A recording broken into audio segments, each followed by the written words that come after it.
ازيكم عاملين ايه؟ يا رب تكونوا بخير. معكم لسه وصفات سهله وبسيطه. هنعمل بقى النهارده كشري. طبعا خلاص بقى رمضان خلص والعيد جه، كل سنه وانتم طيبين. هنعمل بردك الدقه والشطه بتاعته، ازاي تطلعها بالشكل المظبوط ده زي بتاعت بره بالظبط. ونفس النظام الشطه. طبعا لو انت عايز شطه زيت هقولك هتعمليها ازاي، بس انا بصراحه ما بعملهاش. بصراحه غلط جدا يعني، بس لو انت عايزاها انا هقولك بردك هتعمليها ازاي.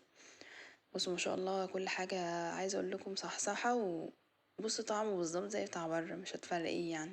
وازاي تطلعي بردك البصل مظبوط ومقرمش لحد اخر شوية، يفضلوا مقرمشين معاكي. طبعا اوفر بكتير الكشري بتاع البيت وانضف واحسن بصراحة. يعني اول حاجة بقى هنبدأ فيها، انا مسكت كده الحمص من بالليل. مسكته غسلته كويس جدا ونقيته ونقعته ليلة كده. غيرت بقى من عليه المية، يعني حطاه من بالليل، هقوم الصبح هولع عليه. هحط له بقى ايه عشان نخلي البصل الحمص نفسه يبقى طعمه متنكه. حطيت له بصلايه، حطيت له طماطمايه، حطيت له معلقه من الثوم. هحط له كده نص معلقه من الصلصه. لو مش عايز صلصه خلاص احنا حاطين طماطم. نص معلقه كمون، مش هنحط ملح عشان ده عامل زي اللحمه. لو حطينا له ملح هيعوق قوي في السوا. مش هنحط ملح دلوقتي. وقلبتهم كده وحطيتهم على النار. نبدا بقى او بعديه على طول نعمل الرز. طبعا واحنا حاطين الحله الرز هنحط الحله بردك المكرونه. حطي بقى شويه زيت حلوين، ما تقلليش لان احنا هنحط كذا حاجه فيه. حاطين بقى معانا كده بصلتين مبشورين. يكون الزيت سخن والحله تكون معاكي سخنه، يقوم ينجز معاكي وقت. نقلب كل ده كده مع بعض واحنا بنحمر في البصله. نروح بقى نجهز في حاجات الرز. معانا كده ده نص كيلو من الرز، الكميه اللي انت عايزاها تعمليها. ومعايا ربع كيلو من العدس. بيبقى مظبوط وبيبقى حلو قوي معاها. العدس المفروض انا في اكياس، بس برضك لقيت فيه حاجات، فانت نقي حتى لو العدس ده في الاكياس نقيه. مسكت بقى غسلت الرز كده مع العدس، والنتيجه دي بتطلع مظبوطه جدا، ومبتلاقيش الحاجه معجنه، وتلاقي العدس برضك مستوي ومصحصح زي بتاع المحلات بالظبط. واحنا كده بنقلب في العدس في البصل.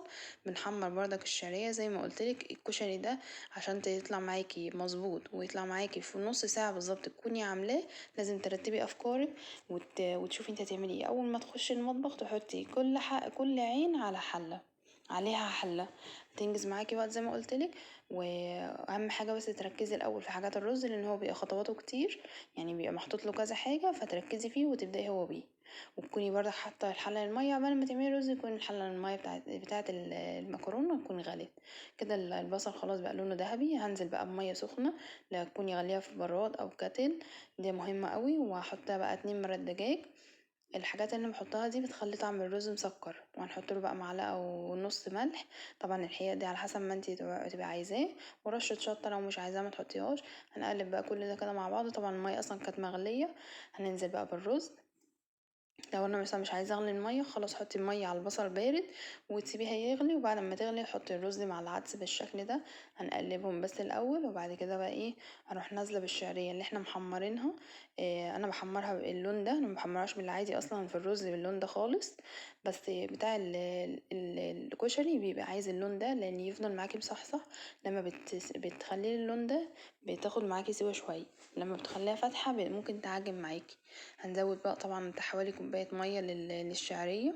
واخليه زي ما انتوا شفتوه كده، يعني مش متغطي من عليه المية عشان يطلع منفجر مفلفل كده. المكرونة بقى المية بتاعت المكرونة كانت غليت. دي انواع المكرونة اللي انا هحطها، اي نوع انتي عايزاه حطيه، بس دي يعني يعتبر متعارف عليها للكشري. ننزل بقى طبعا بيهم. نزلنا باللي هي الصغيرة، المكرونة الصغيرة بتاعت الكشري اصلا، واللي هي الكوع وسباجيتي. اي نوع زي ما قلتلك انتي عايز تحطيه. كمان بيبقى حلو اوي لو انتي حطيله قلم، ده اللي عايز يعني. حطيت معلقتين كبار من الملح. واقلب بقى كل ده كده مع بعضه. واقول لكم انا بعمل ايه في المكرونه برضك، هيوفر معاكي وقت. وهتشيليها خالص من على النار عشان توفر معاكي كمان مكان للبتاع. كده الرز خلاص كده يتشرب. هوطي بقى عليه. المكرونه زي ما قلت لك كده كانت غليت. فانا اول ما يدوبك هي بتغلي بروح مغطيه عليها وبشيلها خالص من على النار. كده الرز بقى خلاص في تكه كده. فانا بروح طافيه بقى عشان خاطر ايه، ما يعجنش معايا. هنعمل بقى الصلصه. معايا بقى كده الحله، حطيت فيها شويه زيت وهنزل عليها ببصلايه كده متوسطه. واحط لها معلقه من الثوم. بس اشوح الاول البصل ده لان الحله تبقى سخنه، لو نزلت بالثوم هيتحرق. فحطيت لها بعد ما هديت بس الزيت والحله. حطيت مع البصل يعني. حطيت بقى معلقة توم كده وقلبت كل ده كده مع بعضه. يا دوبك يبقى ياخدوا اللون اللي هو الذهبي الخفيف. تكوني بس مجهزة ايه، تكوني مجهزة معلقة كبيرة من الكمون والدق. صلصة الكشري متحطلهاش فلفل اسمر خالص، هي اساسها كمون خالص، ما بيتحطلهاش فلفل اسمر. انزل بقى بعد ما حطيت كده الكمون، اصلا اول ما تحطي الكمون هتشم ريحة الكشري يعني، اول ما تحطي الكمون للصلصة هتشم ريحة الكشري على طول. ننزل بقى خلاص بالصلصة. بصي كده المكرونة بعد ما انا غطيتها وسبتها هقلبها خلاص. ايه كده هروح بقى اصفيها. زي ما قلت لك احنا بنسيب في كل حاجه تكه كده عشان لما تيجي تاكلي ما تحسيش الحاجه معجنه. هوريكي وكمان بصي يعني بدوس عليها، هي لسه فيها زي ما قلت لك فيها مساحه اللي هي للسوا، بس احنا عايزينها كده. فانت تسيبيها برضك كده يعني بالظبط. انا سبتها اول ما حطيتها على الحله، وهي بعد ما غليت خليتها تغلي ورحت قافله عليها وغطيتها. انا مبحطش زيت للمكرونه، لو عايزه حطي. حطيت بقى نبدا بقى نحقق الحقيقه العادي. حطيت رشه ملح برضه، رشه كمون تاني، حطيت ملح، حطيت شويه شطه، وحطيت مرق دجاج. المعيار الملح ده على حسب الكميه. طبعا كل افراد الاسره غير التانية يعني، فالكميه اللي انت عايزاها بقى اعمليها. بس الحقيقه انا بقولك الخطوات وانت بقى حقيقي بالظبط. كده بقى قلنا نشوف الحمص خلاص هو كده استوى. برضك في تاكلي كده في برضك ندغة كده.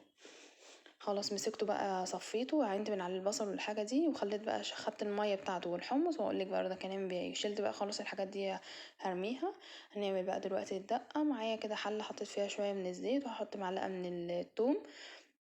الدقة والشطة حاجة بسيطة أوي وسهلة. بشوف ناس كتير بتروح تشتريها بس يعني مش مستعدية يعني اللي انتي تشتريها من بره. حطيت بقى مع كده عليها نص معلقه من الكمون. وانا بس نسيت في الخطوه دي ان احط كمان الكزبره. انا بحط لها كمان كزبره بس مش مشكله، حطيت لها بعديها. حطيت بقى حوالي نص كوبايه من الخل. هقلب بقى كده كل ده كده مع بعض، وهزوده ميه وابدا بقى احيق. هحط بقى ملح زي ما قلت لك، الملح ده بتاعك انتي. واحط دلوقتي الكزبره بس انتي حطيها مع الثوم، بتدي ريحه حلوه قوي.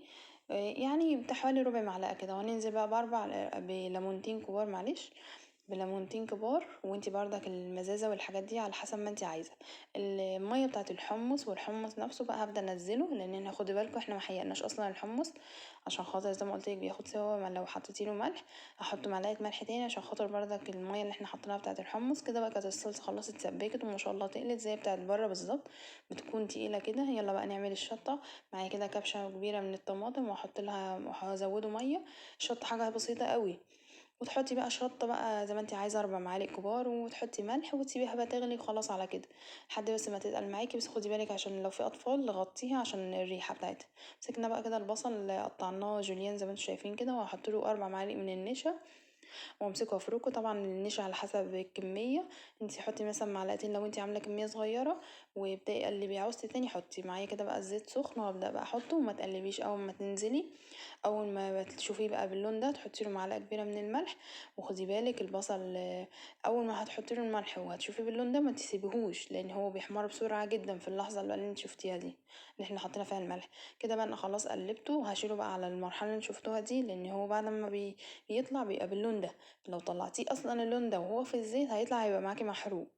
عشان يطلع معاكي اللون الذهبي الحلو ده لازم تطلعيه اللون الخفيف اللي انت شفتيه فيه واحنا بعد ما طلعنا كده. عايزه اقول لكم قرمش جدا. سبت بقى الزيت بعد ما هدي بتاع البصل، وبعد كده خدته حطيته على المكرونه بالشكل ده. بيديكي طعم حلو قوي، بيخلي المكرونه معاكي مفرفطه كده زي ما انت شايفاها، وما تلزقش في بعضيها لحد اخر شويه. بص ما شاء الله الرز معايا بيلمع وجميل ازاي. بص ما شاء الله. ده كده برضك انا بوريكم شكل الحاجات بعد ما كله ما خلص. ودي برضك الصلصه ما شاء الله تقيله. وكده بقى غرفنا بقى الطبق بتاعنا. بنحط الرز، بتحطي المكرونه، وتحطي الصلصه والحمص والعدس بتاعك والبصل معلش. وعملنا بقى صبت لكم بقى الدقه والشطه.